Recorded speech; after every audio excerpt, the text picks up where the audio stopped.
بسم اللہ الرحمن الرحیم۔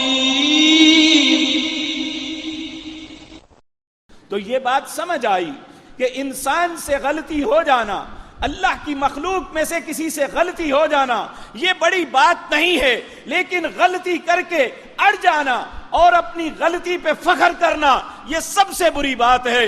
یہی انسان کی تباہی کا سبب بنتی ہے۔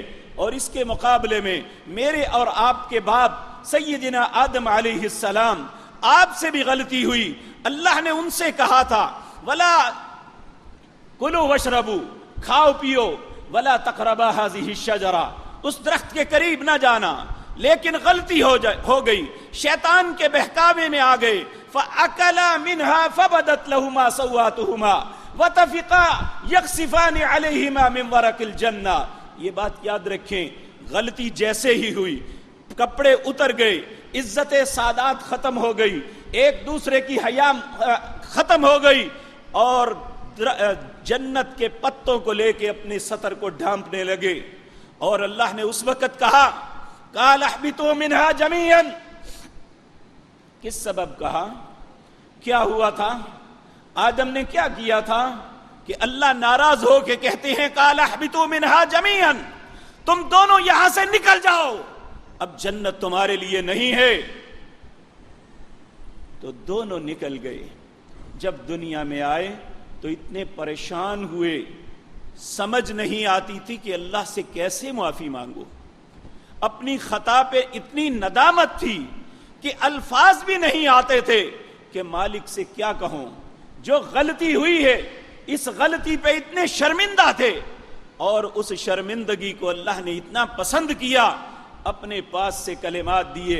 فَتَلَقَّى آدَمُ مِن رَبِّهِ كَلِمَاتٍ فَتَابَ عَلَيْهِ، اللہ کہتے ہیں میں نے خود کلمے عطا کیے، ان کے دل کے اندر القاء کیا، اور ان کلمات کے ساتھ انہوں نے اللہ سے معافی مانگی۔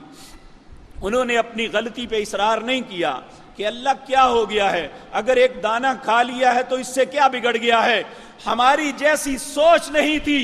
اللہ رب العزت کو ان کی یہ ادا اتنی پسند آئی، اللہ رب العزت نے خود کلمات القاء کیے۔ اور آدم علیہ السلام، یہاں ایک بات ذہن میں رکھیں کہ آدم علیہ السلام کی پوری زندگی کے اندر اس کے علاوہ دوسری غلطی نظر نہیں آئے گی آپ کو، لیکن یاد رکھو ایک غلطی کو بھی اپنے اوپر اتنا بوجھل سمجھا، اپنے لیے اتنا گراں جانا کہ اگر اس غلطی کے ساتھ اللہ کی بارگاہ میں دوبارہ پیشی ہو گئی تو مجھ جیسا گھاٹے والا انسان تو کوئی نہیں ہوگا۔ اور کہا ربنا ظلمنا انفسنا وان لم تغفر لنا وترحمنا لنکونن من الخاسرین، اے میرے اللہ میں نے اپنی جان پہ ظلم کیا ہے۔ ربنا ظلمنا انفسنا، اے میرے اللہ میں نے اپنی جان پہ ظلم کیا ہے، تو نے جو حکم دیا میں اس کی تعمیل نہ کر سکا، تو نے کہا یہ کام نہ کرنا میں وہ کر دیا۔ ربنا، اے میرے رب، ظلمنا انفسنا، ہم دونوں مائی بابا نے اپنی جان پہ ظلم کر دیا۔ وَإِن لَّمْ تَغْفِرْ لَنَا وَتَرْحَمْنَا، اے اللہ اگر تو نے مجھے معاف نہ کیا، اے اللہ اگر تو نے مجھ پہ رحم نہ کیا، لَنَكُونَنَّ مِنَ الْخَاسِرِينَ، اے اللہ میں یقینی بات کہتا ہوں کہ میں خسارہ پانے والا ہو جاؤں گا۔ اب یہ وہ شخصیت ہے جسے اللہ نے اپنے ہاتھ سے بنایا، جسے جنت کا وارث بنایا، لیکن ایک غلطی کی وجہ سے اللہ کی ناراضگی آ گئی۔ اور اچھا انسان وہ ہے جو اللہ کی ناراضگی کو برداشت نہیں کرتا۔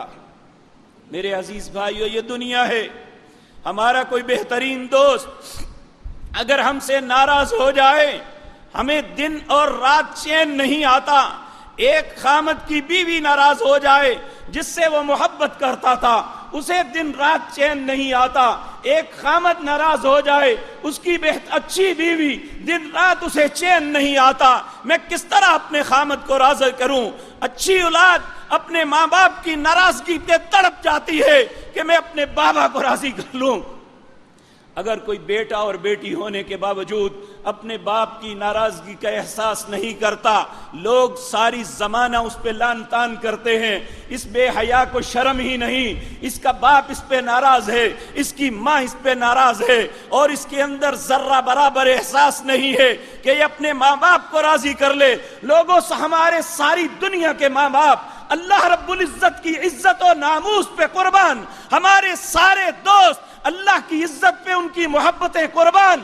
اللہ رب العزت سب سے زیادہ حق رکھتا ہے کہ اس کی حیا کی جائے، اس سے محبت رکھی جائے۔ ساری محبتیں اللہ کی محبت کے سامنے ہیچ ہیں۔ وہ کتنا انسان بے حیا ہے جو اپنی زندگی میں خطائیں بھی کرتا ہے اور اسے اپنی خطاؤں پہ احساس نہیں ہے کہ ایک دن اس کالے چہرے کو لے کے میں اپنے رب کی بارگاہ میں کس طرح جاؤں گا۔